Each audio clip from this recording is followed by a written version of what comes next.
It's been a while since the Steelers had the second leg home advantage against the Panthers in the Challenge Cup, and having won 2-1 in Nottingham last month, Paul Thompson's men are in pole position to make it to the final. But meetings between these sides this season have been unpredictable to say the least. How tonight will play out is anyone's guess. Zach Fitzgerald is back in the lineup, Bjorklund is the absent import, and Irvins Mustakovs comes into this game on the back of his first shutout of the season in Edinburgh on Sunday.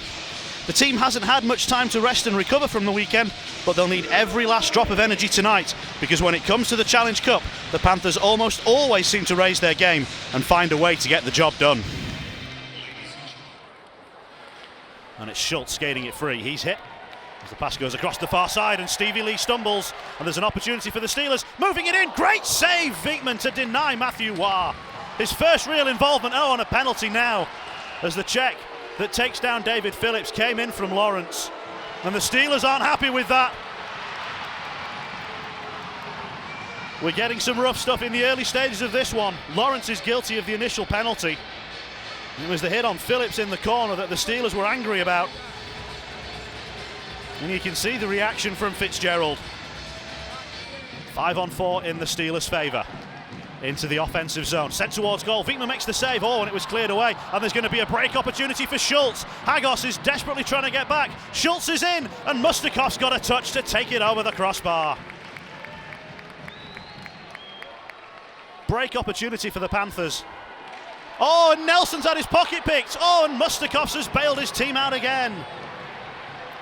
This time it was Farmer. The Sheffield Steelers are playing themselves into all sorts of trouble. And again the pass to Nelson, and again he wasn't quite aware. And now the Steelers will come into the zone. Can they take advantage? They can't. The shot is too high from Waugh, and it didn't need a save from Viekman. Steelers moving forward again. Centering pass, it's on Viekman, and it's bouncing around. Nielsen played it into the crease. The puck is still there. Can the Steelers lift it in? They can't. It's trapped underneath Viekman, and Debian is denied. Chaos in the crease. Nielsen played it back out, it bounces, and Debian swings and misses at the first one. It won't quite settle down for him, and then when it does, he's just got to lift it. The Panthers defenseman in the crease is Spang. He's just trying to cover his face. He realises he's in a vulnerable position, and then they just can't quite lift it high enough. Panthers trying to skate it clear, but can't manage it. Brown saw his route out blocked. Nelson tried a centering pass that was cleared away by the Panthers, but only as far as Levi Nelson. Nicely to Valdix, now Dowd. Steelers working it in a tight little spot in the corner. Now Nelson trying to skate into space. Long shot comes through and goes in! Big blast from distance, and the Steelers extend their aggregate lead.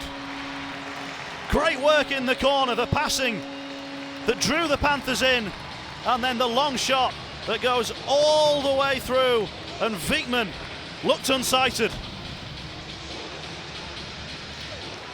The Panthers will get onto this one. An opportunity for them to bring it clear right in front of the benches. It's a little bit tight there, but the Panthers have skated in, and then the pass was into the skates of Sertic. And now the breakaway for John Armstrong. Big moment, and Viekman denies him. Stepping onto this is Phillips. Can he get another? He's gone ping.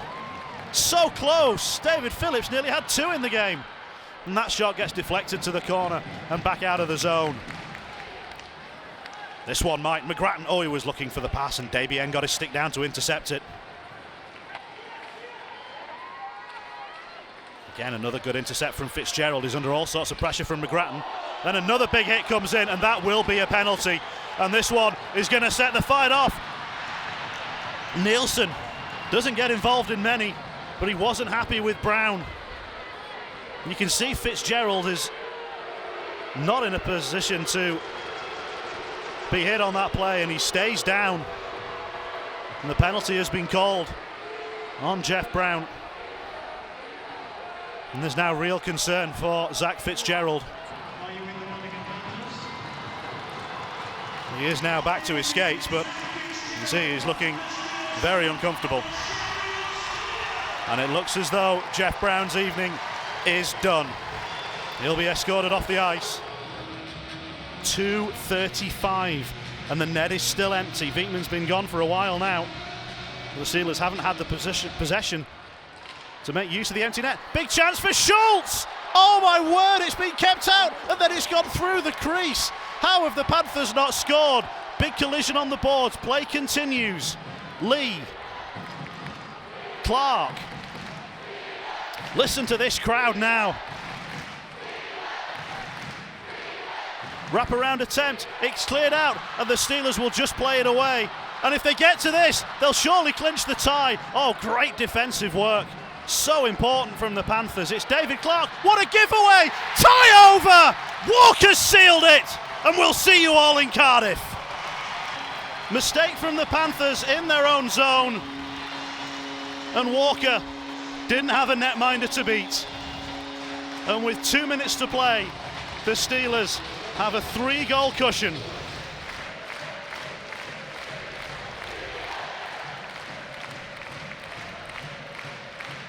Here's Valdix.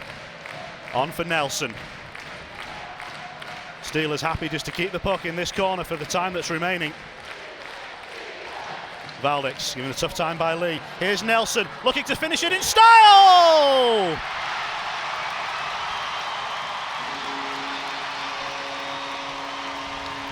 The Steelers are heading for the Challenge Cup final, and they found a third on the night. It was Levi Nelson who held on and held on and held on.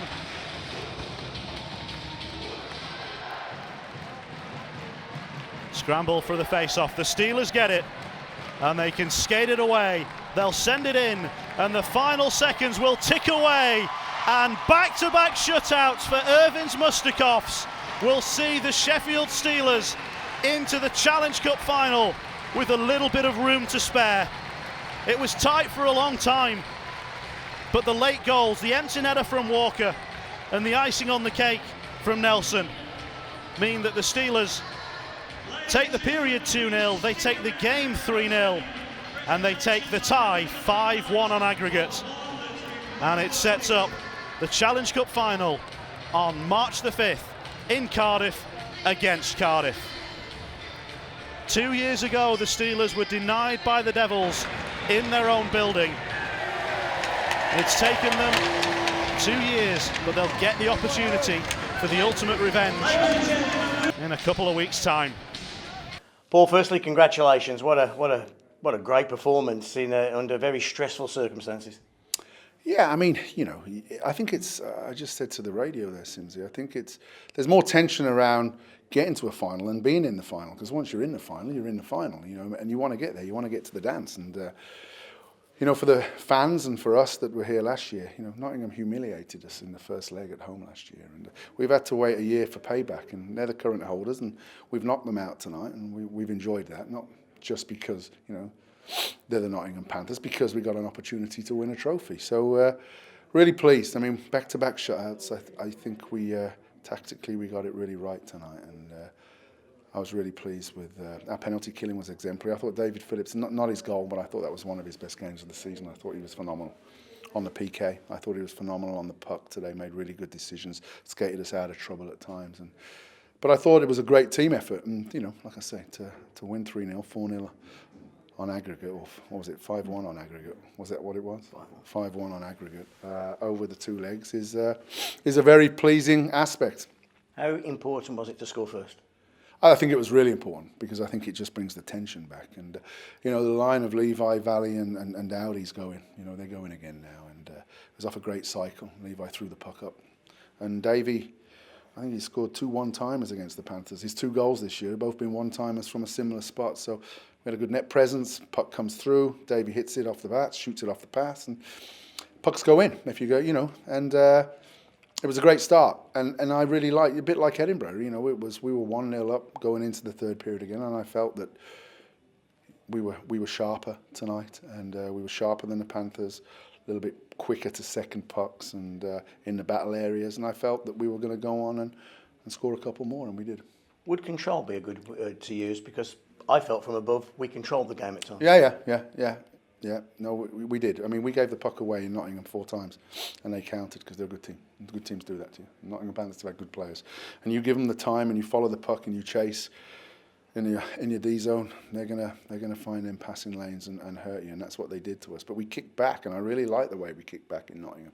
Didn't like the result, but I liked the way we kicked back, and I felt that we were unlucky actually not to come out with a point or a win, because I thought we were the dominant team for 2 periods. So we learned from that. We went up to Edinburgh, and we played a similar smart defensive road game, and we did the same thing today. And you know, we weren't playing to keep the lead, we were playing to win the hockey game, and that's exactly what we did.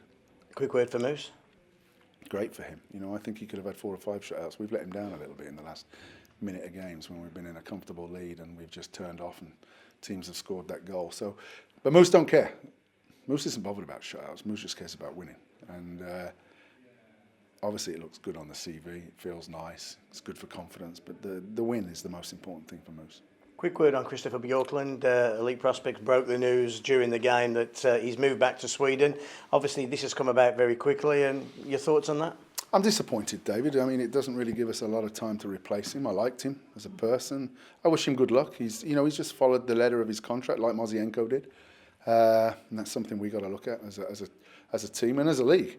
You know, because good leagues now wanting to take our players back, and the teams with money will offer whatever it takes to get players. So I wish him well, but I can't focus on Christopher. Thank him for what he did, and you're going to get no bitterness from me. I've got to concentrate on the Sheffield Steelers that want to be here, and we have 20 guys that want to be here, 22 with the 2 young boys, and we'll look to, if I can find someone in the next 24 hours, we'll look to add to our squad. If we don't, c'est la vie. We're at our import quota. We're not carrying 2 or 3 spare imports like the teams around us are. You know, we have what we have, and we're happy with what we have. If we can add to that, we'll do it. If we can't, away we go. With just 24 hours to go before the transfer deadline ends, is it possible to bring a guy in? Are there people out there? I've been offered 4 or 5 players, but you know, they'd be sitting in the stands as our spare import. You know, they're not of the quality that we currently have, and it goes back to, you know, the reason we brought Walker in was we thought he added quality to our lineup, and I won't change that philosophy for the next player, and we'll see where it goes. But like I say, let's enjoy tonight. I've got a long night tonight.